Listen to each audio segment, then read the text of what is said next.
Bapak Ibu yang terkasih, mari kita berdoa meminta pertolongan dan hikmat Tuhan. Bapa, di dalam nama Yesus Kristus, Juru Selamat, Penolong, dan Pemilik kehidupan kami, bersyukur Tuhan untuk berkat-Mu pagi ini.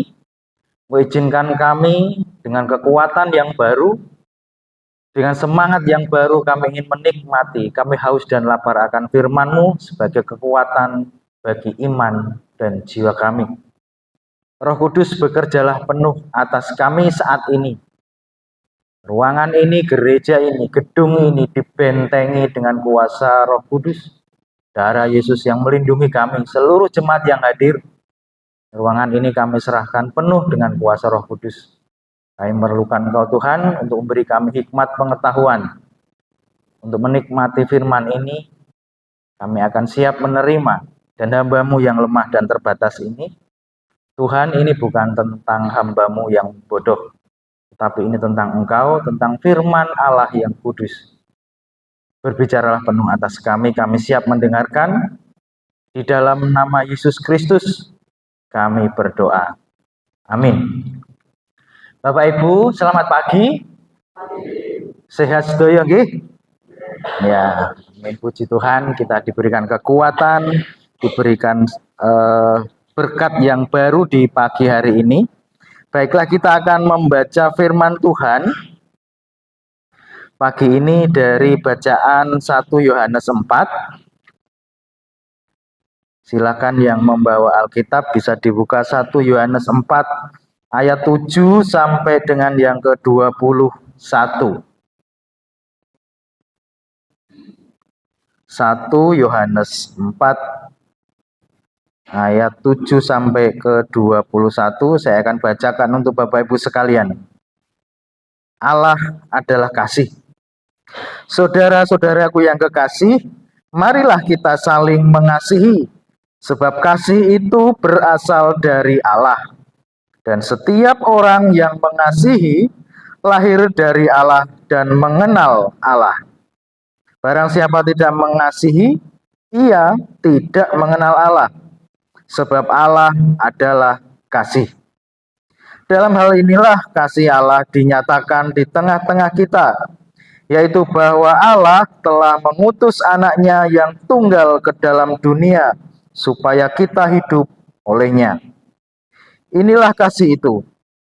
Bukan kita yang telah mengasihi Allah, tetapi Allah yang telah mengasihi kita dan yang telah mengutus anaknya sebagai pendamaian bagi dosa-dosa kita. Saudara-saudaraku yang kekasih, jikalau Allah sedemikian mengasihi kita, maka haruslah kita juga saling mengasihi. Tidak ada seorang pun yang pernah melihat Allah. Jika kita saling mengasihi Allah, Allah tetap di dalam kita dan kasih-Nya sempurna di dalam kita. Demikianlah kita ketahui bahwa kita tetap berada di dalam Allah dan Dia di dalam kita. Ia telah mengaruniakan kita mendapat bagian dalam Roh-Nya. Dan kami telah melihat dan bersaksi bahwa Bapa telah mengutus anaknya menjadi juru selamat dunia. Barang siapa mengaku bahwa Yesus adalah anak Allah, Allah tetap berada di dalam Dia dan Dia di dalam Allah. Kita telah mengenal Dia, kita telah mengenal dan telah percaya akan kasih Allah kepada kita. Allah adalah kasih, dan barang siapa tetap berada di dalam kasih, ia tetap berada di dalam Allah, dan Allah di dalam Dia. Dalam hal inilah kasih Allah sempurna di dalam kita, yaitu kalau kita mempunyai keberanian percaya pada hari penghakiman, karena sama seperti Dia, kita juga ada di dalam dunia ini. Di dalam kasih tidak ada ketakutan. Kasih yang sempurna melenyapkan ketakutan, sebab ketakutan mengandung hukuman, dan barang siapa takut, ia tidak sempurna di dalam kasih. Kita mengasihi karena Allah lebih dahulu mengasihi kita. Jikalau seorang berkata, "Aku mengasihi Allah," dan ia membenci saudaranya, maka ia adalah pendusta. Karena barang siapa tidak mengasihi saudaranya yang dilihatnya, tidak mungkin mengasihi Allah yang tidak dilihatnya. Dan perintah ini kita terima dari Dia. Barang siapa mengasihi Allah, ia harus juga mengasihi saudaranya. Amin. Bapak Ibu, pagi ini kita akan belajar dengan tema yang sudah disampaikan di minggu yang lalu, sempurna dalam kasih. Nah, kita diajarkan, diingatkan kembali tentang kasih. Jadi kenapa ada kasih? Kasih itu murni dari Allah. Jadi semenjak manusia, Adam dan Hawa itu kehilangan kemuliaan Allah di dalam gambar dirinya, ketika dia melanggar ketetapan Allah, maka dia diusir dari Taman Eden. Nah, disitulah awal mula manusia yang diciptakan itu kehilangan kasih Allah. Nah, dari situ ketika dia melanggar, dia ketakutan, sembunyi karena melanggar ketetapan Allah dan akhirnya dihukum, diusir. Nah, disitulah awal mula kehilangan. Maka Allah sendiri yang berinisiatif setelah manusia itu diusir dari Eden. Allah sendiri yang berinisiatif untuk menyelamatkan manusia dari hukuman dosa. Kasihan sekali manusia yang begitu dikasih Allah itu. Dan Allah sendiri yang berinisiatif, maka Allah itu menyatakan kasih-Nya melalui para nabi. Ya, zaman perjanjian lama kalau Bapak Ibu membaca Alkitab dari Kejadian runtut itu, jadi para nabi diutus Allah sebagai alat untuk menyampaikan kasih Allah itu kepada manusia. Tetapi apakah sedemikian mudahnya sesuai dengan rancangan Allah? Manusia tetap memberontak. Banyak dari para nabi-nabi yang ditolak, bahkan ada yang dibunuh oleh manusia. Maka sebagai puncak dari kasih Allah yang luar biasa itu adalah ketika Allah mengutus anaknya, yaitu Yesus Kristus, untuk datang sendiri sebagai utusan yang satu-satunya bisa menyelamatkan dan menyatakan kasih Allah itu kepada manusia. Anaknya sendiri, yaitu Yesus Kristus, itulah puncak dari kasih Allah. Maka kasih itu murni berasal dari Allah, bukan atas usaha manusia, bukan karena manusia berbuat baik, bukan. Tetapi kasih itu berawal dari Allah. Jadi melalui kehidupan Yesus Kristus yang sudah diutus datang ke dunia ini, maka itulah kasih yang sesungguhnya bisa manusia lihat, bisa manusia nikmati, langsung dirasakan. Bisa dilihat betapa kasih Allah itu luar biasa. Allah menyatakan kasih-Nya seperti yang dikerjakan oleh Yesus Kristus di dalam kehidupannya ketika masih di dunia. Banyak hal yang bisa dilihat dan disaksikan oleh para penulis-penulis Alkitab di Perjanjian Baru. Dan Alkitab dan kitab yang kita baca, ini penulisnya adalah saksi langsung yang menyaksikan sepanjang perjalanan Yesus Kristus mengawali pelayanannya sampai kepada puncak dari kasih-Nya, yaitu penyaliban, kebangkitan, dan naik ke surga. Ya, ini saksi, yang menulis kitab ini adalah saksi. Dan ketika peristiwa itu pun terjadi, disaksikan oleh banyak orang. Maka peristiwa-peristiwa yang ada di dalam Alkitab ini yang tertulis, itu adalah bisa dibuktikan. Jadi minggu yang lalu Pak Pendeta juga sudah menyampaikan bahwa yang tertulis di dalam Alkitab ini adalah sejarah dan bisa dibuktikan. Jadi bukan tulisan-tulisan yang omong kosong. Maka kasih Yesus yang dinyatakan ketika dia masih hidup di dunia ini begitu luar biasa. Belas kasihan Yesus itu luar biasa, Bapak Ibu. Bisa kita lihat ketika dia mulai pelayanannya. Yang pertama ketika mukjizat di Kana, perkawinan di Kana itu juga karena belas kasihan. Kenapa? Ya tuan rumah yang memiliki pesta kehabisan anggur itu adalah sesuatu yang memalukan. pesta kok kehabisan anggur. Jadi ibarat kalau sekarang kita pesta tetapi konsumsi kita habis. Seperti apa rasanya?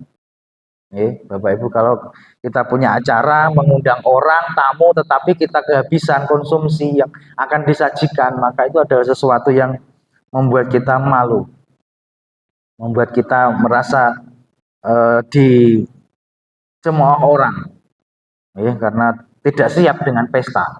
Nah, itulah awal mulanya ketika Yesus diberitahu sama Maria ibunya bahwa pemilik pesta itu kehabisan anggur, maka timbullah belas kasihan sekali.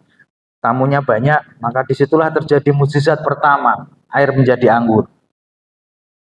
Masih banyak lagi yang dikerjakan Yesus dengan belas kasihannya. Orang lumpuh berjalan, yang buta bisa melihat. Ketika orang yang di tepi kolam Siloam itu yang tidak bisa menceburkan diri ke kolam ketika air kolam itu bergejolak, orang pertama yang bisa memasukkan diri ke kolam itu dia sembuh. Nah, kalau buta dan lumpuh kan tidak tahu. Nah, timbullah belas kasihan yang luar biasa karena sudah bertahun-tahun orang ini menunggu ketika kolam itu bergejolak nanti akan menceburkan dirinya, tetapi kan tidak tahu, dia tidak bisa, tidak ada yang menggotong. Pasti keduluan orang lain. Maka timbullah belas kasihan dan dia sembuhkan. Belas kasihan lagi. Ketika di Gerasa ada seorang muda yang kerasukan setan. Di situ timbul belas kasihan.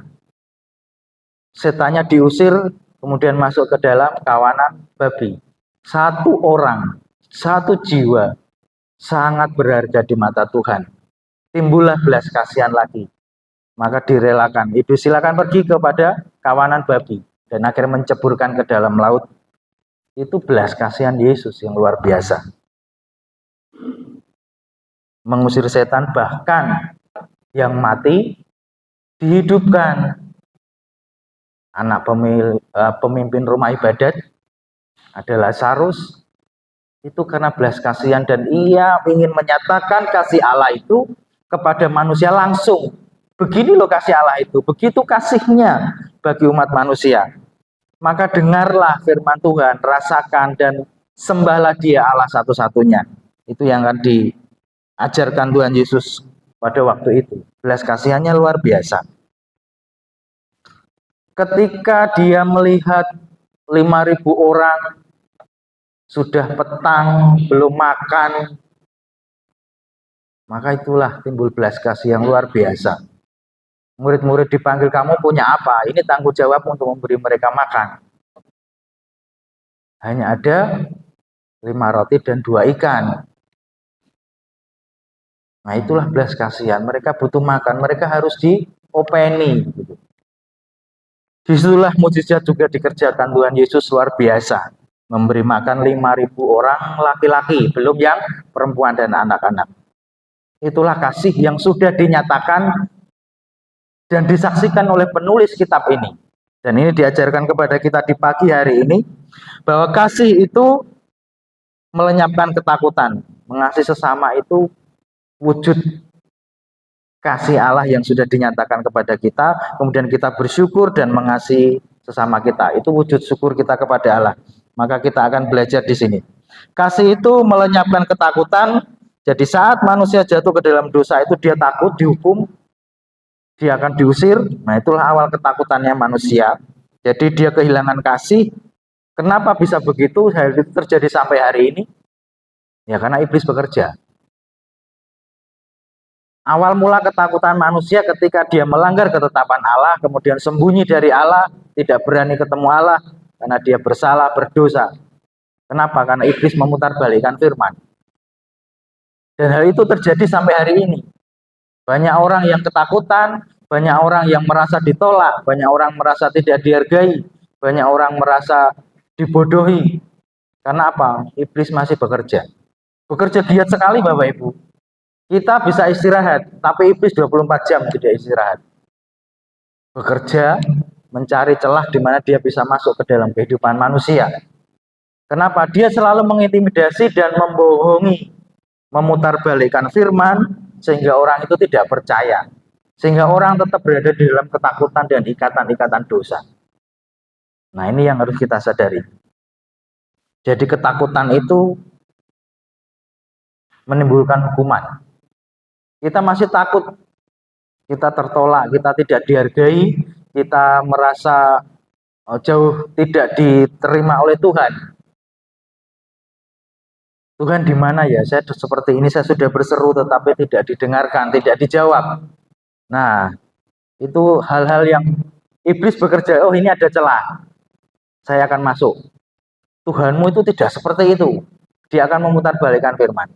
Sehingga orang tetap berada dalam situasi yang tidak percaya Tuhan, tidak melihat kasih Allah. Tuhan, ketika saya menderita seperti ini, ketika saya dalam kesesakan, ketika saya dalam kekurangan, di mana Tuhan? Iblis bekerja, Tuhanmu nggak ada, Tuhanmu sibuk di sana, dia tidak bisa menolongmu, dia bekerja terus. Nah, disinilah kepekaan kita. Kasih Allah itu tidak pernah berhenti. Jadi ketika kita di dalam kesesakan sekalipun, Allah tidak berhenti bekerja, sebenarnya begitu. Tetapi kita yang tidak peka, tetapi suara iblis yang lebih kuat kita dengar bersama. Oh iya ya, ternyata Tuhan tidak membuktikan, ternyata Tuhan tidak bekerja, Tuhan tidak ada. Di mana Tuhan?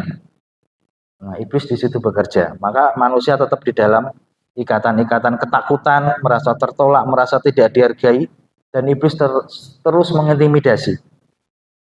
Ya, tidak merdeka. Ya, belum merdeka kalau kita masih dalam posisi seperti itu.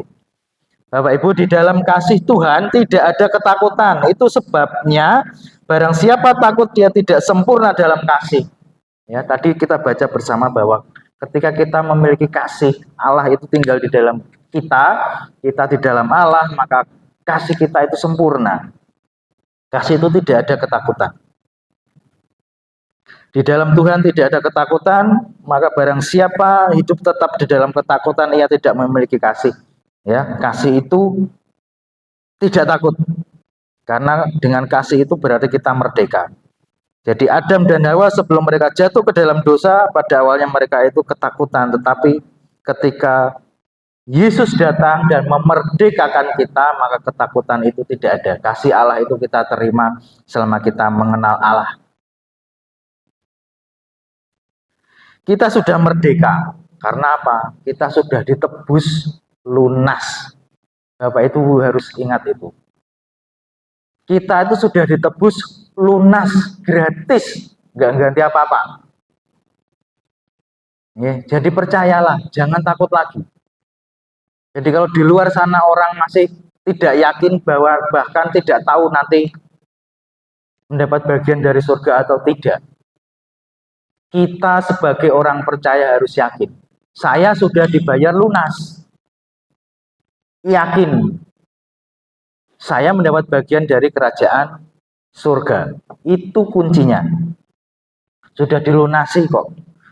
Jadi ketika iblis mulai bekerja, maka sampaikan kepada dia si iblis, aku sudah lunas dibayar. Ya. Bapak Ibu, kalau saya gambarkan di dalam sebuah persidangan ada penuntut, kita sedang dituntut, nah penuntut itu adalah iblis. Dia melakukan kejahatan ini, dia menipu, dia mendustai, dia membenci Allah, dia menghujat Allah dan sebagainya. Tetapi kita punya pembela, Kristus. Maka dia akan sampaikan kepada penuntut, hidupnya sudah saya tanggung. Dia tidak bisa kamu tuduh lagi. Saya yang menanggung. Bebaskan Bapak Ibu. Jadi seperti itulah kalau kita berada di dalam penghakiman Allah. Kita berdiri di samping pembela kita yang luar biasa, yang sudah memerdekakan kita melepas dari serasa ketakutan karena dosa yang harus dihukum itu tadi. Kita sudah merdeka karena Kristus yang sudah membayar lunas hutang dosa kita. Jadi saatnya kita untuk mengerjakan kasih Allah itu kepada sesama. Tuhan Yesus sudah memberi contoh, Tuhan Yesus sudah mengerjakan bagiannya begitu luar biasa disaksikan. Dan ketika itu terjadi, banyak orang yang datang berbondong-bondong kepada Yesus. Luar biasa, karena mujizatnya itu yang luar biasa, yang belum pernah dikerjakan oleh orang-orang pada masa itu. Hidup yang penuh dengan belas kasihan telah Yesus kerjakan. Jadi kasih Allah itu untuk dinikmati semua orang. Kenapa? Karena Allah sendiri tidak menikmati kasihnya untuk dirinya sendiri. Kasih Allah itu sudah dinyatakan bagi manusia. Jadi Allah tidak menikmati sendiri. Maka kita yang sudah dianugerahi dengan kasih itu harus kita kerjakan juga kepada sesama. Pertama-tama bagi saudara seiman. Dan selanjutnya kita kerjakan bagi sesama manusia. Jadi tidak ada pamrih, tidak ada lagi suka dan tidak suka. Ini bagian rasa syukur kita dan kita menyatakan kasih Allah itu kepada semua orang. Tidak dinikmati sendiri. Karena apa? Sejak awal ketika Tuhan mengutus Yesus Kristus itu adalah kepada Israel. Keselamatan itu ditujukan kepada Israel. Tetapi akhirnya keselamatan itu juga sampai kepada kita.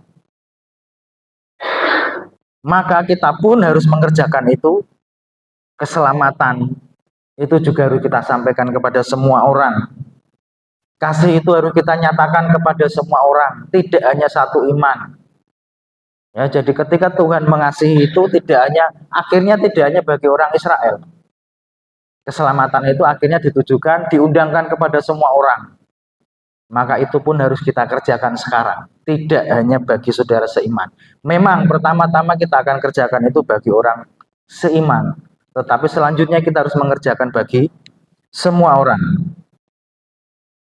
Belas kasih Allah itu luar biasa. Bahkan salah satu saksi Yesus yang saat itu mendampingi Yesus di dalam pelayanannya yaitu Petrus. Ketika sudah dianugerahi dengan Roh Allah, Roh Kudus, dia memiliki belas kasihan yang luar biasa ketika dia menyembuhkan orang yang lumpuh. Hal itu bisa kita baca di Kisah Rasul 3 ayat 6. Emas dan perak tidak ada padaku, tetapi apa yang aku punya aku berikan kepadamu. Demi nama Yesus orang Nazaret itu, bangun dan berjalanlah. Yang terjadi apa? Bangkit dan berjalan orang. Mujizat terjadi. Demi nama Yesus. Apakah kita bisa mengerjakan? Bisa. Kenapa? Karena kita punya roh yang sama yang ada pada Petrus. Kita punya roh yang sama. Roh yang bekerja luar biasa, yang dikerjakan sejak zaman Musa membelah laut. Roh yang sama ketika Yesus memberi makan 5.000 orang, ketika Yesus menyembuhkan orang, roh yang sama itu yang dianugerahkan kepada kita. Maka jangan takut lagi. Dan otoritas itu miliknya Allah. Ya, kerjakan saja bagian kita, sembuh dan tidak. Kalau kita sudah serahkan kepada Allah, maka itu akan terjadi sesuatu yang luar biasa. Ya, itulah belas kasihan Allah yang dinyatakan kepada kita dan harus kita kerjakan bagi sesama. Sangat jelas di sini di ayat yang ke-20. Jikalau seorang berkata, aku mengasihi Allah, dan ia membenci saudaranya, bohong. Dia dusta. Kenapa? Karena tidak ada buktinya. Bukti kalau kita mengasihi Allah itu ya dinyatakan kepada sesama kita. Kalau dengan yang kelihatan orang di sekitar kita, kita nggak peduli. Bagaimana kita bisa mengatakan, aku mengasihi Allah. Tetapi di sebelahnya ada orang kelaparan, ada orang sakit, orang timpang, tetapi diam saja. Maka itu bohong. Pendusta, di sini firman Tuhan mencatat seperti itu. Jadi, kalau saudara yang dilihatnya saja dia tidak peduli, bagaimana mungkin dia mengasihi Allah yang tidak kelihatan? Nah, ini pengajaran kita di pagi hari ini, Bapak Ibu. Tidak hanya kasih itu kita nikmati sendiri, bagi kalangan sendiri, bagi komunitas sendiri. Ya, pertama-tama itu harus kita kerjakan, tetapi selanjutnya kita harus kerjakan itu untuk semua orang. Karena di luar sana mereka sangat membutuhkan kasih Allah. Mereka tidak tahu. Dan mereka sudah ditutup pikirannya, mindsetnya oleh pengajaran-pengajaran yang lain. Sementara kita yang mengerti pengajaran dari Kristus, pengajaran tentang keselamatan itu, bahwa satu-satunya jalan keselamatan itu adalah melalui Yesus. Tetapi kalau kita tidak sampaikan juga, kasihnya kita tidak nyatakan juga, maka kita mungkin bisa dikatakan bahwa kasih kita itu dusta. Hanya kita nikmati sendiri. Di sini kita akan mendapat pengajaran bahwa kasih itu harus kita nyatakan kepada semua. Sudah banyak yang kita lihat. Jadi ketika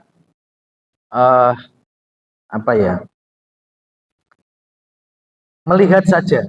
Jadi saya pernah beberapa kali saya sampaikan. Ketika orang melihat orang Kristen pergi ke gereja, pakaiannya rapi, wangi-wangi, pakai make up, bajunya itu pokoknya setelannya bagus gitu. Orang itu terkesan dari penampilan. Ini kisah nyata. Jadi akhirnya dia ikut ke gereja, masuk menerima Yesus itu berawal dari satu penglihatan. Orang Kristen itu naik ke gereja kok rapi-rapi. Suami istri berangkatnya bareng, rukun begitu. Dia kesengsem dengan penampilan. Ya, awalnya dari situ. Akhirnya banyak cerita. Nah, dan diajarkan mulai di situ, Injil disampaikan dan akhirnya dia terima. Nah, ternyata setelah masuk ke dalam, ternyata memang orang Kristen itu baik. Yang lemah dikuatkan, yang sakit didoakan, dimotivasi, ya, sebisa mungkin dibantu.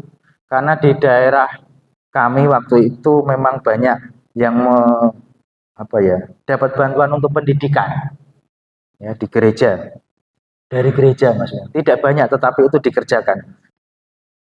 Sampai segitu ya. Kalau di kami itu kan tidak ada yang peduli. Nah, dari situ akhirnya timbullah dari asalnya kesengsem dengan penampilan yang rapi, yang baik, akhirnya menerima kasih Kristus itu dan akhirnya menerima Kristus secara pribadi.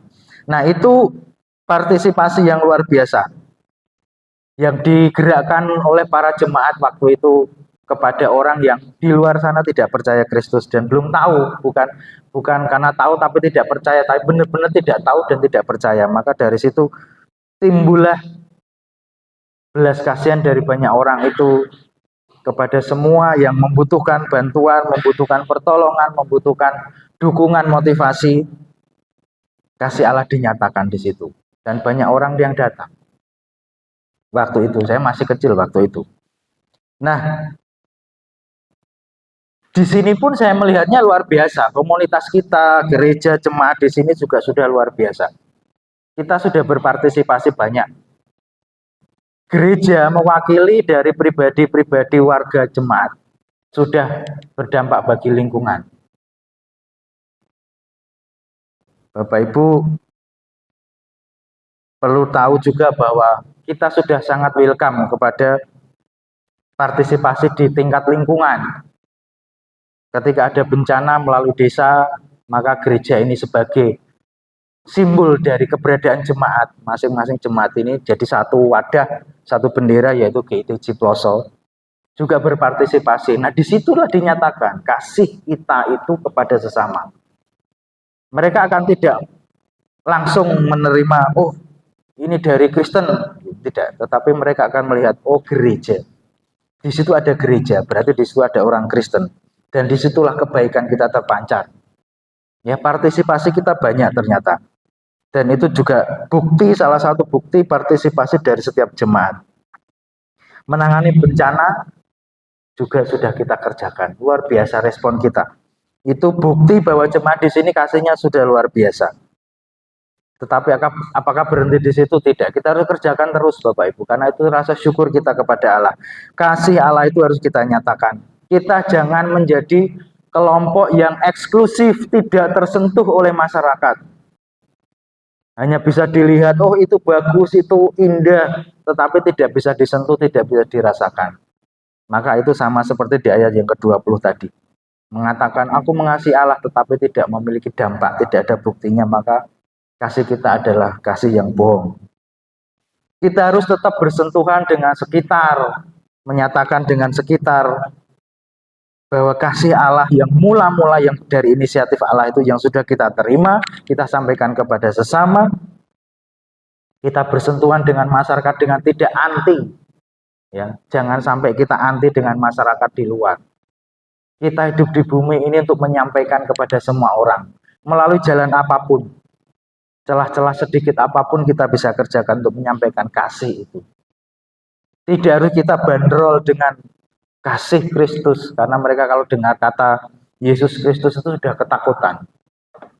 Tetapi baiklah kita menyatakan mula-mula kita sebagai sesama manusia. Ya. Kasih Allah yang sempurna itu sudah kita terima dan saatnya kita kerjakan bagi sesama. Jangan pelit, karena Allah tidak pelit dengan kita. Maka kasih anugerah itu akan dilengkapi kita, disempurnakan, dilimpahkan. Melimpah-limpah, karena sumber daya surga itu melimpah-limpah. Dan nanti di hari ulang tahun gereja, nah gereja akan bersentuhan dengan masyarakat. Jadi jangan ada yang berpandangan, gereja kok wayangan. Nanti akan anggap wayang Bapak Ibu. Saya sampaikan dulu bocorannya. Nanti ulang tahun gereja ada sesuatu yang luar biasa. Kita bersentuhan dengan masyarakat dengan apa? Cara budaya. Ya, nanti itu adalah wujud kita bersinggungan dengan masyarakat, bersentuhan dengan masyarakat.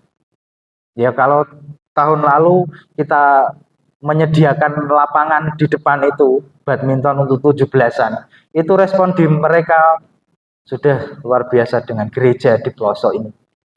Itu juga wujud kasih kita kepada sesama. Itu sudah kita kerjakan. Apakah berhenti di situ? Ketika mereka sudah mulai merasakan warna kita sebagai orang Kristen, oh orang Kristen itu baik, boleh kok. Ya. Nah itu kita kerjakan. Di situ ada celah. Kemudian jangan berhenti. Kalau berhenti nanti rasanya hilang lagi. Nanti akan disambut lagi. Saya melihat program dari Komisi Wanita juga ada pengobatan gratis bagi masyarakat. Itu juga saatnya kita mengerjakan bagian kita. Kasih Allah itu kepada sesama. Kita akan dukung sama-sama nanti. Ya, Bapak Ibu, firman Tuhan yang begitu luar biasa, kasih Allah yang luar biasa itu, marilah kita kerjakan. Kita bisa, selama kita hidup di dalam kasih Allah dan Allah tetap kita hidupi, kasih itu tetap akan bisa kita kerjakan. Kemerdekaan kita sudah dibayar lunas itu, yang akan menghilangkan ketakutan, dan kasih kita itu akan tulus, tidak pamrih apapun. Kita akan meresponi bagaimana Tuhan itu begitu mengasihi kita. Kasih yang sempurna itu sudah kita terima. Sadari itu Bapak Ibu. Kita akan pujikan bersama ini. Bapa yang kekal, kasih yang sempurna yang sudah kita terima itu, wujudkanlah itu kepada sesama. Jadi sempurna kasih kita itu ketika kita sudah terima, kita kerjakan kepada sesama. Itulah sempurnanya kasih kita. Kasih yang sempurna. Silakan Mas Singer bisa naik.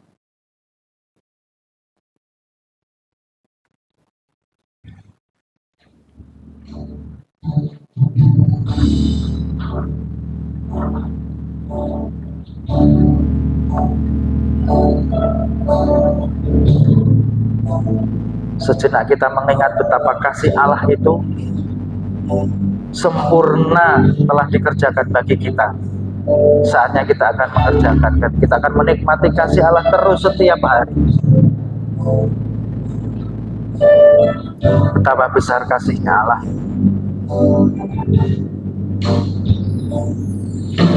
Kasih yang sempurna telah ku terima darimu, bukan karena kebaikan,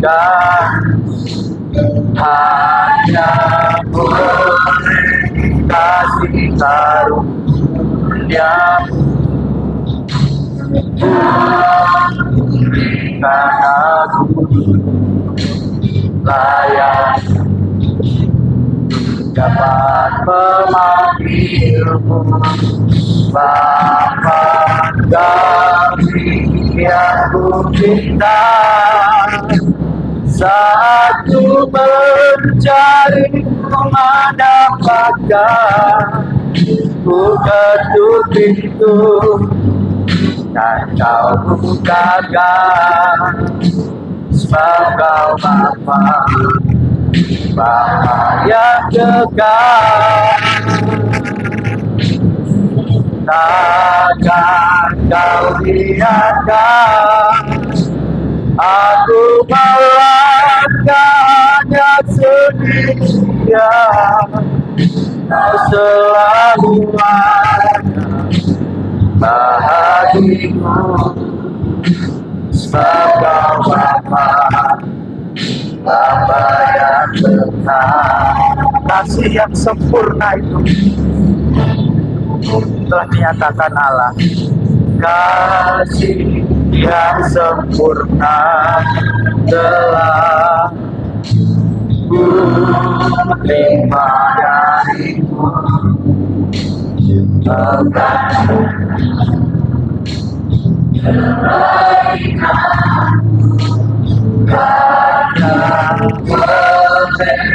Kasih karunia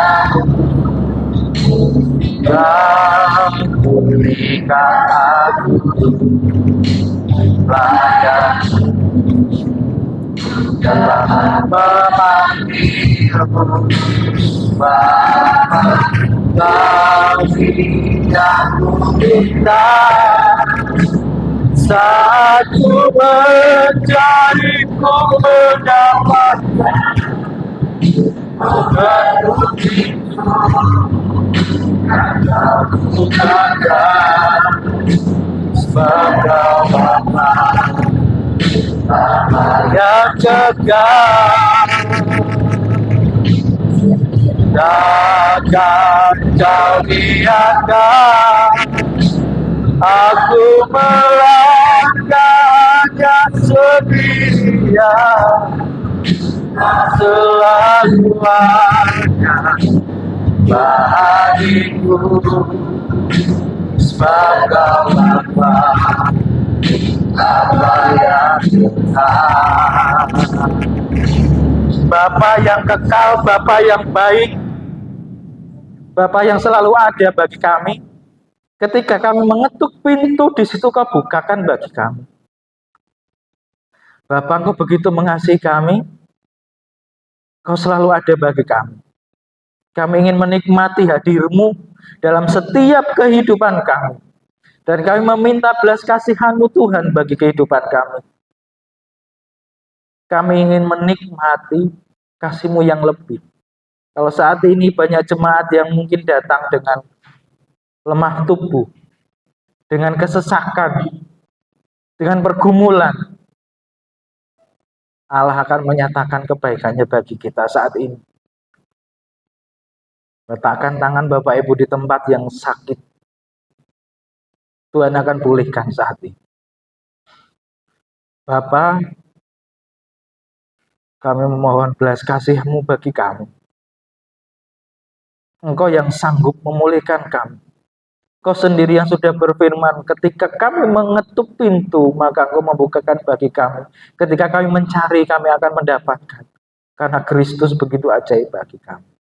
Di dalam nama Yesus Kristus, Allah yang berkuasa atas surga dan bumi, atas seluruh kehidupan kami, saat ini dicurahkan.